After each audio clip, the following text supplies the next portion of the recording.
Okay, Assalamualaikum warahmatullahi wabarakatuh. Good morning, guys. Okay, selamat kembali to this lesson. Sekarang you all dah by now you all dah already learn these two mechanisms, SN1 dan juga SN2. Okay, kan? You all dah belajar dah kan? Okay. And then hari ni kita akan tengok macam mana, let's say we were given suatu nucleophilic substitution punya reaction, and how actually kita nak determine whether the reaction akan proceed through SN1 ataupun dia akan proceed through SN2.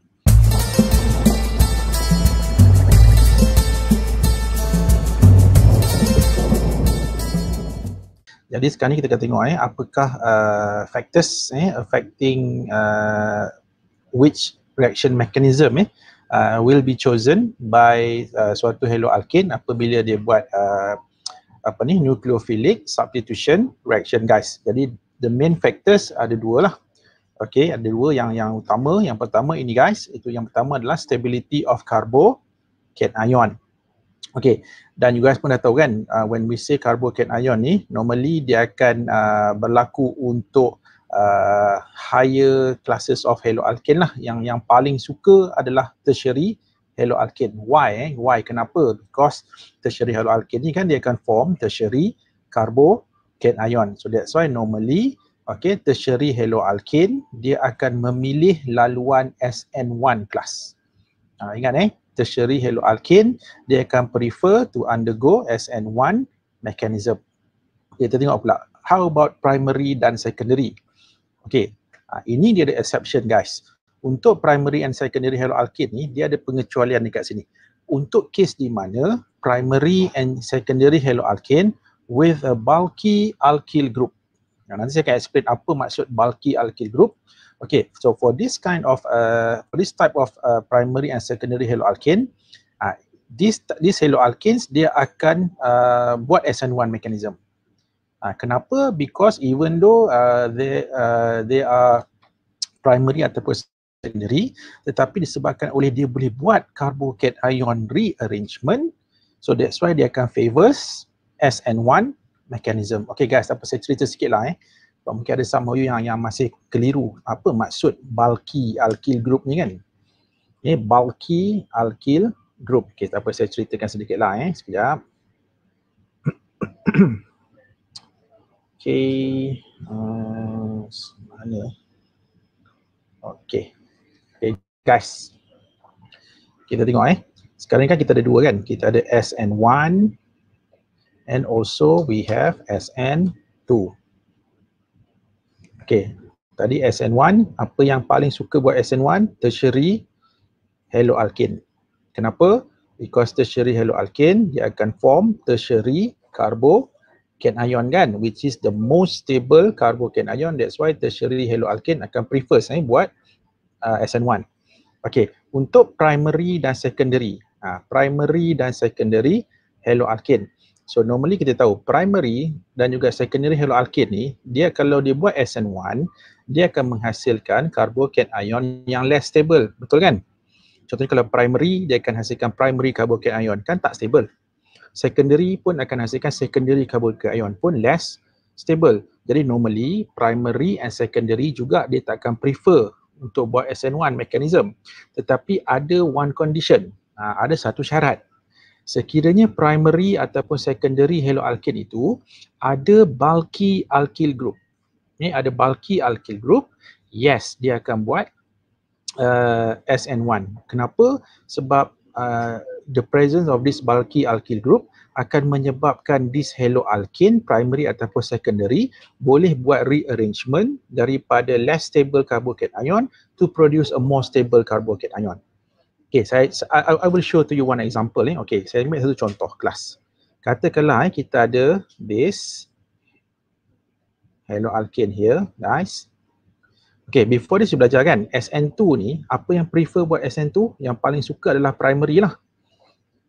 Primary dan juga methyl halide kan, primary dan juga methyl halide. Jadi these two sangat suka buat SN2 mechanism. You kena ingat SN2 ni dia akan buat apa? Dia akan buat backside attack. Dan apa faktor penentuan untuk pemilihan SN2 ni, kelas? Kalau you masih ingat the previous lesson, steric effect. Jadi kenapa primary dan juga methyl halide ini normally dia akan suka buat SN2 mechanism, because dia punya steric effect dia adalah rendah. Okay, walaupun tahu kan, kita ambil contoh lah, let's say this is the haloalkane that we are using. Okay, katakanlah kita ada methyl halide here guys. Okay, sekarang kita tahu SN2 nucleophile akan attack from backside. Kan dia akan attack from backside here. Kan dia akan attack daripada belakang, dia akan attack this partially positive carbon kan, sebelum dia membentuk transition state. Kan dia akan attack this carbon, and then bila dia attack this carbon, so this bond dia akan mula membentuk bonding, and at the same time the bond between C dan juga halogen ni starts to break. At the same time, itu yang akan membentuk transition state, and then from transition state barulah dia akan proceed menghasilkan products.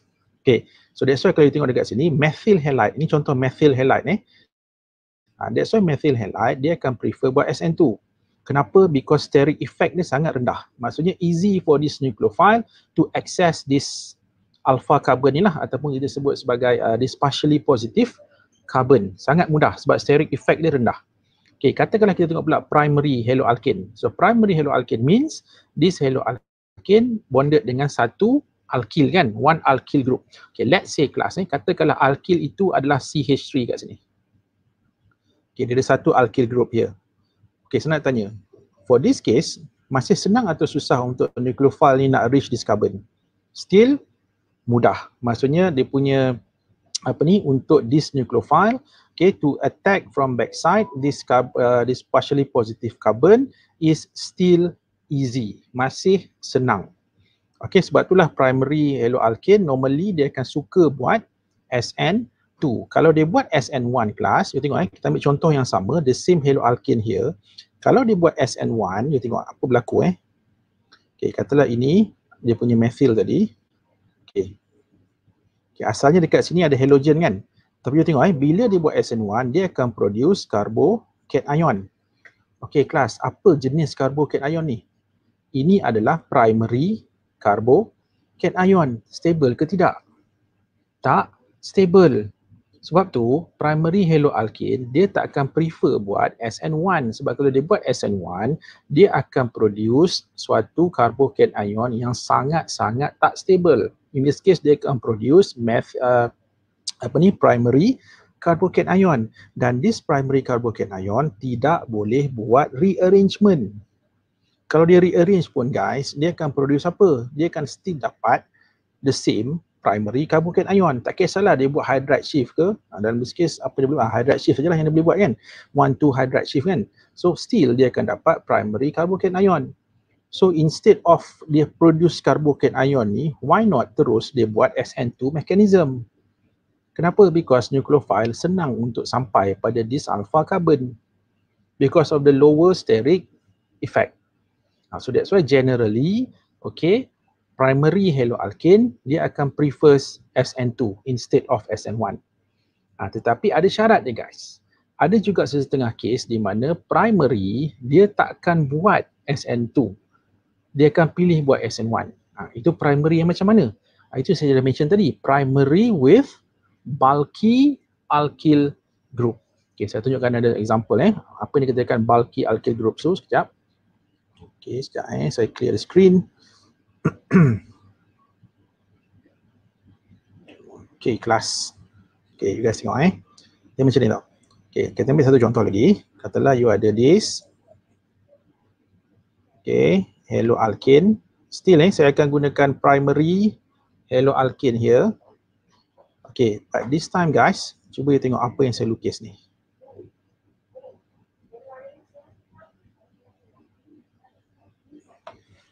Okay guys, cuba you all tengok kat screen sekarang.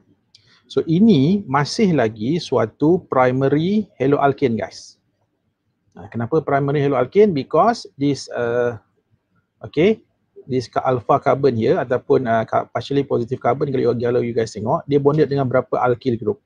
Yes, hanya satu sahaja alkyl group guys. Nampak tak? One alkyl group. So that's why this haloalkane adalah primary haloalkane. Okay, tadi kita dah bincang, kalau primary kan dia akan buat SN2 kan, dia akan buat backside attack. Tapi ini adalah a special case of primary haloalkane. Kenapa saya kata special? Sebab kali ini betul dia ada satu alkyl. Guys, dia ada satu alkyl. Tapi cuba you tengok the size of this alkyl group. How big it is. Ni. Dia ada satu alkyl group tetapi dia punya size besarnya kan. Orang Melaka cakap besarnya kan. Sangat-sangat besar ataupun yang kita sebut sebagai kelas, inilah yang kita sebut sebagai bulky, bukan bulkis bulky alkyl group. Bulky means bulk ni besar. Okay, besar gedabak, besar lah, sangat-sangat besar dia punya alkyl group tu. Walaupun ada satu, tetapi saiz dia besar. Jadi sekarang you bayangkan ni, katakanlah nucleophile, ni nucleophile. Okay. Is it possible untuk nucleophile ni nak attack this carbon from backside? Nampak? Senang atau susah? Sebelum ni betul ada satu saja alkyl group guys, dalam contoh yang previously tadi. Tapi itu you tengok methyl ni saiz dia kecil je. Ini tertiary butyl guys. Ini contoh tertiary butyl. Ada satu alkyl yang besar. Jadi bila besar, maksudnya untuk this nucleophile nak reach this carbon, susah kan? Susah. Sebab dia perlu melalui liku-liku ranjau berduri untuk sampai pada this alpha carbon. So susah, nampak tak? Jadi that's why dalam kes yang macam ni, dia tak akan buat SN2. Dia tak akan buat SN2. Sebab kalau dia buat SN2 agak sukar, dia akan jadi lambat. Jadi dalam kes ini guys, dia akan pilih SN1.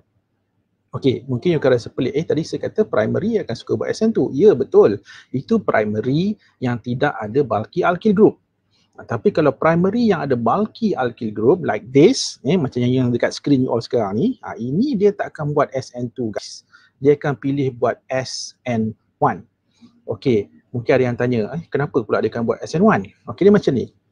Tengok guys, kalau di siloalkane here, dia buat SN1, so dia akan produce carbocation ion kan? Dalam dia punya first step, remember SN1 kan two steps kan? Two step mechanism. Jadi you tengok, kalau dia produce carbocation ion guys, betul, kita akan dapat initially dia akan produce this carbocation ion.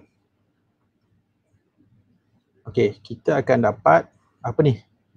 Primary carbocation ion. Ini kita cerita kalau dia buat SN2 SN1 ini tadi SN2. So dia tak akan buat SN2. Ini pula kalau dia buat SN1. Kita tengok kalau dia buat SN1, betul. Initially dia akan produce primary carbocation ion. Tapi guys, tengok dekat sini. Walaupun dia produce primary carbocation ion, tetapi dia boleh buat carbocation ion rearrangement. Dah banyak kali saya cerita dengan you all benda ni kan. Sama ada you dengar tak dengar, you ingat tak ingat, you nak ambil benda ni penting tak penting je. Itu je, saya rasa dah banyak kali saya cerita kan. Kalau melibatkan carbocation ion, kita kena sentiasa consider the possibility untuk carbocation ion itu buat rearrangement ke tak boleh buat rearrangement. Kan, every time, tak kisahlah apa-apa mekanisme yang belajar sebelum ni, kalau melibatkan carbocation ion, mesti guys, mesti you kena check sama ada is it possible untuk carbocation ion itu buat rearrangement ataupun tidak. Sama ada dia buat 1,2 hydride shift ke ataupun dia buat 1,2 methanide shift. Okay, sama juga kes dekat sini. Walaupun you nampak, betul dia akan produce primary carbocation ion yang tak stable. Tetapi in this case guys, this primary carbocation ion actually boleh buat rearrangement. Di mana dia boleh buat apa kat sini? Dia boleh buat 1,2 methanide shift. Kan? Dia boleh pindahkan this methyl ni daripada this carbon, dia boleh pindahkan to this carbocation ion. So kita akan dapat apa? Nampak tak? So daripada this primary carbocation ion guys, you tengok apa dia punya hasil. Selepas dia dah buat 1,2 methanide shift ni, see? Apa ni kelas? So this is a tertiary carbocation ion. Nampak tak? Walaupun dia bermula dengan primary, tetapi selepas dia buat rearrangement, apa berlaku? Dapat tertiary carbocation ion. Nampak tak? Walaupun pada peringkat awal tadi pada SN2 kita rasa macam tak boleh jalan ni, SN2 tak boleh. Tetapi tak apa. Walaupun dia tak boleh buat SN2, tetapi dia still ada option untuk buat SN1. So bila dia buat SN1, actually daripada primary carbocation actually it can rearrange its carbocation to produce a more stable tertiary carbocation. Okay, kelas inilah yang kita sebut sebagai sekiranya kalau kita ada bulky alkyl group, especially untuk primary ataupun secondary haloalkane, kita kena consider benda ni. Sama ada boleh tak dia buat rearrangement. So kalau boleh, dia akan prefer SN1. Kalau tak boleh buat rearrangement, dia akan tetap buat SN2. Okay? Okay guys, jadi kita balik semula pada kita punya perbincangan ni. Jadi itulah dia yang dikatakan primary and secondary haloalkane with bulky alkyl group akan form a more stable carbocation through rearrangement. So dia akan favors SN1 mechanism. Okay, so itu the first factor, the first main factor here. The second factor adalah steric effect. Ini yang saya bagi tahu tadi lah. You all pernah tahu kan maksud steric effect. Steric effect means kesan sterik lah. Sterik macam mana? Kalau you tengok dalam previous lesson tu, saya tunjukkan contoh traffic jam tu kan. Macam itulah kita katakan steric effect. Maksudnya kalau keadaan sangat crowded, sangat sesak, kita katakan dia punya steric effect itu tinggi. Macam kes tadilah, walaupun ada satu alkyl group, tetapi this alkyl group adalah bulky alkyl group, so dia menyebabkan steric effect itu tinggi. Ataupun kalau bilangan alkyl itu banyak, itu steric effect dia tinggi. Susah untuk nucleophile nak attack alpha carbon tadi from backside. So normally untuk steric effect ni guys, kita akan tengok untuk SN2 lah. Sebab SN2 ni kan dia melibatkan backside attack tadi kan. Jadi normally primary and secondary haloalkane yang mempunyai low steric effect akan undergo SN2 mechanism. Okay guys, jadi these are the two factors yang kita kena consider. Every time kita nak decide which haloalkane akan undergo which mechanism. Sama ada SN1 ataupun SN2 guys. Okay, now let's look at some questions here. Alright. So what do we have here guys? Kita ada this question. Write the mechanism for the reaction below.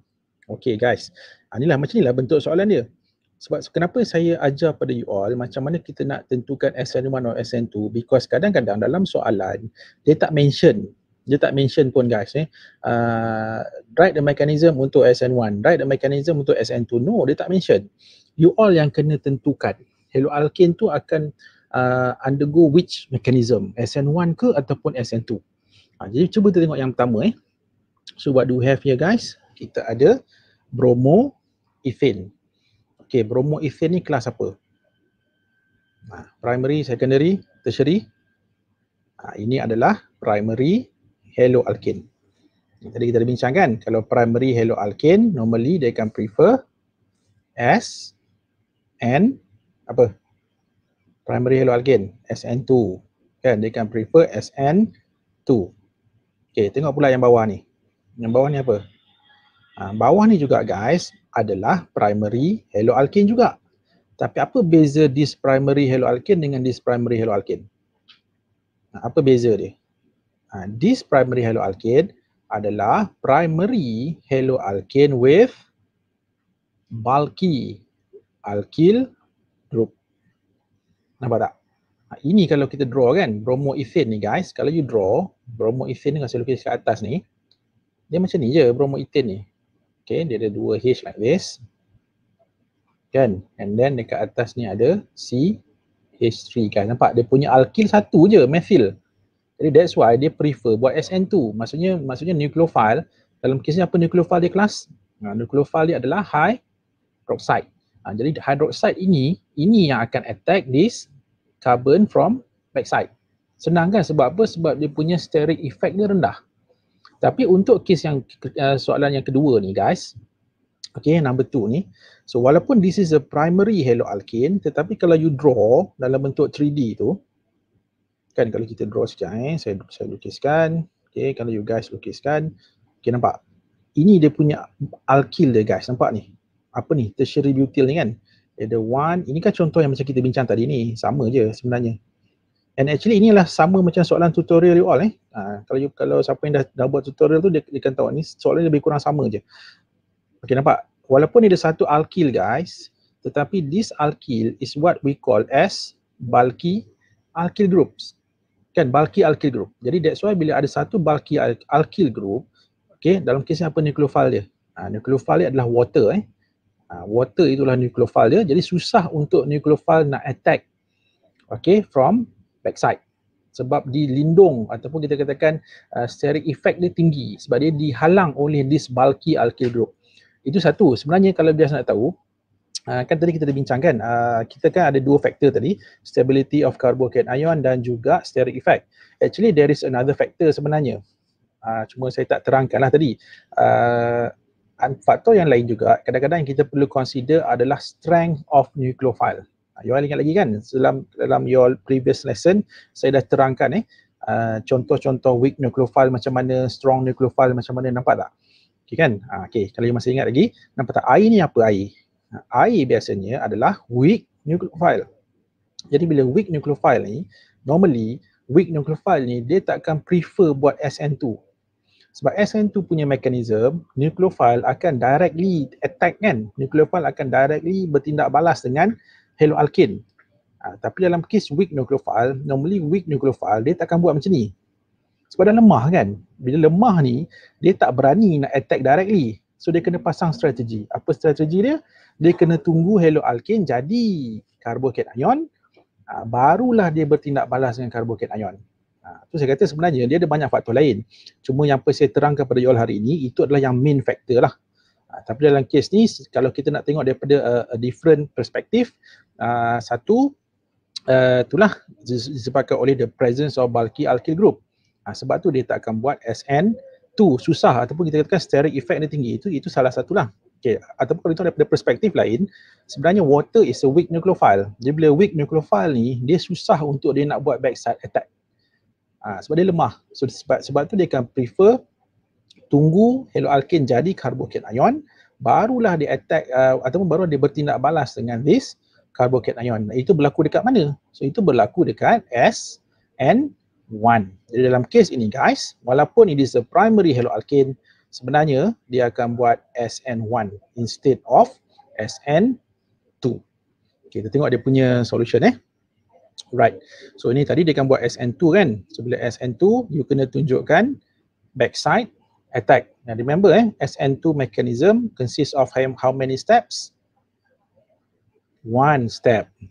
You nampak macam banyak, one step je. Kenapa saya kata one step? Because transition state ni guys, it is not counted dia tak dikira sebagai dua step ni. Ini kita consider sebagai one step saja. Because transition state adalah satu temporary species. Temporary species di mana dia punya jangka hayat is very fast, sangat short dia punya jangka hayat dia, maksudnya terus dapat produk. Terus dapat produk. Okey. Jadi kalau you guys tengok dekat sini apa yang berlaku, so nucleophile dalam kes ni kita ada hydroxide lah, which is a strong nucleophile. Nampak hydroxide strong nucleophile.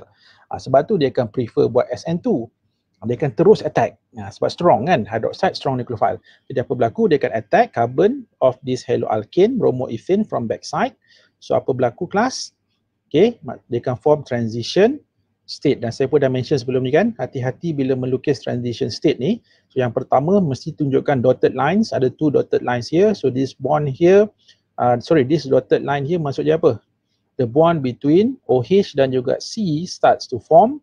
And at the same time, the bond between carbon and this bromine starts to break. That's why we are using two dotted lines here. Okay, untuk menunjukkan ini mula terbentuk, ini mula terputus. Tetapi dia tak fully form dan belum lagi fully broken. Itu maksud transition state. Dia nak kata reactant pun bukan, produk pun bukan. Dia tengah-tengah antara reactant dengan produk. Itu transition state. Okay, and then apa lagi yang you all kena take note bila menulis SN2 mechanism ni. So the conversion tu, dia punya configuration dan juga dia punya conversion inverse configuration yang berlaku tu kan. Okay, jadi kalau tengok dekat sini, ini starting dia. Okay, the tree tu dia menghadap ke sebelah kiri like this. Tapi bila jadi transition state, these three bond berada on the same plane. Nampak? Anusatah yang sama. Sebab apa? Sini ikatan dah mula terbentuk, dia tolak. Sini belum putus, masih lagi ada ikatan pun tolak. Jadi sebelah sini tolak, sebelah sini pun tolak. So that's why these three bondings here berada pada satah 90 degrees lah, tegak on the same plane. Okay, dan kalau perasan ada benda tertinggal kat sini apa? Ini guys, jangan lupa transition state, you kena letak this symbol kan, double dagger symbol. Nah, sebab tu saya kata sebelum you join this lesson, you kena tengok lesson yang sebelum ni dulu. Kalau tak nanti you tak ada idea apa benda yang saya tengah cakap ni kan. Jadi you kena, that's why saya dah beritahu sebelum ni. Okay, tengok dulu lesson tentang SN2. Kalau tak nanti you akan rasa pening. Kenapa, apa yang saya cerita sekarang ni kan. And then bila this bond here completely broken, so Br akan keluar sebagai living group kan, sebagai bromide, and this bond antara OH dengan C akan fully form. Dia akan terbentuk sepenuhnya, dan apa berlaku guys, you tengok kat sini, berlakunya apa, inversion of configuration. Ingat lagi tak saya ada gunakan contoh apa? Contoh payung tu guys kan, asalnya payung tu macam ni. Okay, tetapi selepas berlaku reaction, dia dah inside out, dia dah terbuka macam tu. Okay, macam umbrella caught by the wind kan, macam payung kena tiup angin daripada dalam, dia dah terbuka macam tu kan. Bila angin kuat kan selalu akan jadi macam ni. Okay, so, dan macam ni lah bila you nak menulis SN2 mechanism. Okay, alright, kita tengok pula yang kedua.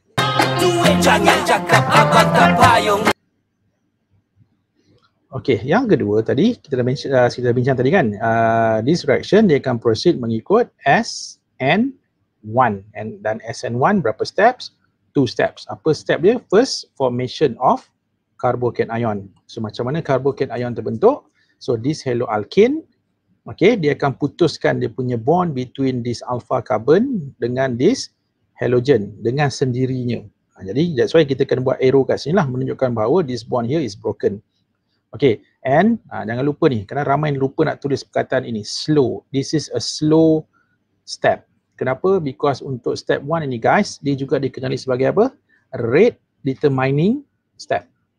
Rate determining step. Kenapa? Sebab nak putuskan halogen ini adalah susah. That's why dia ambil masa. Dia akan ambil masa. Sebab tu dia lambat. Okay, tetapi walaupun lambat, tetapi hasil dia lumayan guys. Kenapa saya kata hasil dia lumayan? Sebab dia akan dapat carbocation. Okay, dan ini pun kita dah bincang tadi kan. Walaupun you nampak dekat sini, dia dapat primary carbocation, tetapi apa yang this primary carbocation boleh buat? Dia boleh buat rearrangement. So in this case, dia akan buat 1,2 methyl shift ataupun 1,2 methanide shift tadi. Dia akan pindahkan this methyl from the neighboring carbon of this carbocation. Dia pindah from here to here, dan daripada primary, nampak tak dia hasilkan apa? Dia dah hasilkan tertiary carbocation. See? Okay, ini semua masih kita consider sebagai dalam masih lagi step 1 ni. Masih lagi step 1. And then in step 2 guys, barulah apa akan berlaku? Nucleophile tadi akan attack. Remember air? Air tadi apa air? Air kan weak nucleophile, nampak tak? Sebelum ni step 1 ni tak ada kan? Lepas tu baru dia muncul. Sebab apa? Dia tunggu dulu haloalkane itu jadi carbocation, barulah air ni akan attack this carbocation. Itulah dia weak nucleophile dia macam itulah. Dia tak berani nak attack berdepan. Dia akan tunggu peluang. Ada peluang dia akan attack. In this case dia tunggu dulu jadi carbocation. And then akan berlaku apa? Dia akan form apa ni guys? Nampak macam biasa tengok kan? Inilah dia protonated. Kita akan dapat protonated alcohol. Kan dapat protonated alcohol. And then daripada protonated alcohol ni macam mana nak dapatkan alkohol? Okay, dia akan remove H+ lah. So macam mana remove H+? So akan ada another water molecule yang akan abstract this H keluar sebagai H+. So the bond here putus, dia balik semula pada O, and finally kita akan dapat kita punya produk alkohol, dan air ni tadi dia akan keluar sebagai, inilah bila dah bergabung dengan H, dia akan form H3O+. Okay, so inilah dia yang dikatakan SN1 mechanism untuk hydrolysis of haloalkane, tindak balas dengan air. Okay guys, teruskan soalan yang seterusnya. Okay, how about this haloalkane? So ini kelas apa? So ini pun sama kita masih lagi buat hydrolysis. Hydrolysis tu means tindak balas dengan air lah. Okay, ini haloalkane kelas apa guys? Kita masih lagi ada apa? Primary ke? No kan, ini adalah secondary haloalkane guys. Secondary haloalkane. Jadi in this case, you rasa dia akan buat apa? Adakah dia akan buat SN1 ataupun dia akan buat SN2? What do you think? SN1, SN2. Sebab dia secondary di tengah-tengah kan. Kalau primary senang, kita tengok primary ada bulky alkyl group ataupun primary tak ada bulky alkyl group. Tertiary tak ada masalah. Tertiary dia akan always akan buat SN1. Tapi kalau untuk secondary like this, what do you guys think? Dia akan buat apa ni? Kalau dia buat SN1, adakah possible untuk dia buat rearrangement? Carbocation ion rearrangement. Possible kan? Okay, possible kan? Yes. So siapa yang kata possible? Okay, jadi betul lah. Dalam case ini guys, dia akan buat SN1 guys. Kenapa dia akan buat SN1? Sebab betul, dia akan form carbocation ion. Macam inilah. So initially, dia akan form secondary carbocation ion. Okay, tetapi apa yang berlaku, this carbocation ion boleh buat rearrangement. In this case, dia akan buat 1,2 hydride shift. Dia akan pindahkan H from this carbon, neighboring carbon to this carbocation ion here, from here to here, and then dia akan produce apa, nampak? Daripada secondary, dia telah hasilkan tertiary carbocation ion, which is the most stable carbocation ion. Nampak? So that's why dia akan prefer buat SN1. Okay, and then step 2, nucleophilic attack on the carbocation ion. So still since kita menggunakan air, jadi nampak tak, air kan weak nucleophile. Itu adalah salah satu sebab lah kenapa dia tak prefer buat SN2 dia akan prefer buat SN1 sebab dia menggunakan weak nucleophile sebenarnya. Jadi barulah air akan bertindak balas dengan this carbocation ion. Dia akan produce samalah macam tadi, protonated alcohol, and then apa berlaku, dah dapat protonated alcohol, another water molecule akan tarik H ni keluar dan dia akan bergabung dengan water molecule to form H3O+, and finally kita akan dapatlah kita punya alcohol guys. Okay, so jadi basically lah, lebih kurang sama je macam tadi cuma bezanya kita menggunakan a different class of haloalkane, itu saja. Kita menggunakan secondary haloalkane this time. Okay, kita tengok sedikit perbandingan yang dikatakan normally akan ada jugalah, kadang-kadang pernah ada soalan dia minta kita buat comparison. Jadi ini secara overview lah, saya ringkaskan macam ni saja. Yang pertama kita tengok apa beza SN1 dengan SN2. Ingat, SN1 is a two-step mechanism. Okay, tapi SN2 is a one-step mechanism. Ni kadang ramai yang tertukar ni. Dia ingat SN1 one step. No, SN1 two steps. SN2 yang one step. And then apa lagi in terms of dia punya nama juga kan, SN1 adalah unimolecular, SN2 adalah bimolecular. Dan kita tahu juga in terms of reaction order, SN1 dia adalah first order reaction dan itu dia punya rate law dia. Maksudnya dia punya rate tu tidak bergantung kepada kepekatan nucleophile, tetapi SN2 rate of reaction depends on both concentrations haloalkane dan juga concentration of nucleophile. Dan tadi pun saya dah tunjukkan kan, apa SN1 ni normally preferred by apa? Weak nucleophile. Macam contoh air tadi. Water molecule. Biasanya kalau kita buat hydrolysis dengan tindak balas dengan air, dia akan prefer untuk undergo that reaction through SN1 reaction. Tapi kalau SN2 dia memerlukan strong nucleophile lah, macam cyanide, macam hydroxide, alkoxide, itu semua adalah strong nucleophile. Okey, apa lagi beza dia kelas? Dalam SN1 dia menghasilkan intermediate species yang kita sebut sebagai carbocation ion tadi kan. And then untuk SN2 dia tak ada carbocation ion tetapi dia menghasilkan transition state yang juga dikenali sebagai activated complex. And then yang seterusnya yang terakhir in terms of reactivity towards SN1, itu dia punya susunan di kelas yang tertiary haloalkane paling suka buat SN1, tetapi kalau kita tengok pula untuk SN2, yang paling suka buat SN2 reaction ini adalah methyl halide dan juga primary alkyl halide. Tapi kena ingat primary alkyl halide yang tak ada apa? Yang tak ada bulky alkyl group. Tapi kalau dia ada bulky alkyl group, dia akan prefer buat SN1 mechanism. Sebab apa? Sebab dia boleh buat carbocation ion rearrangement.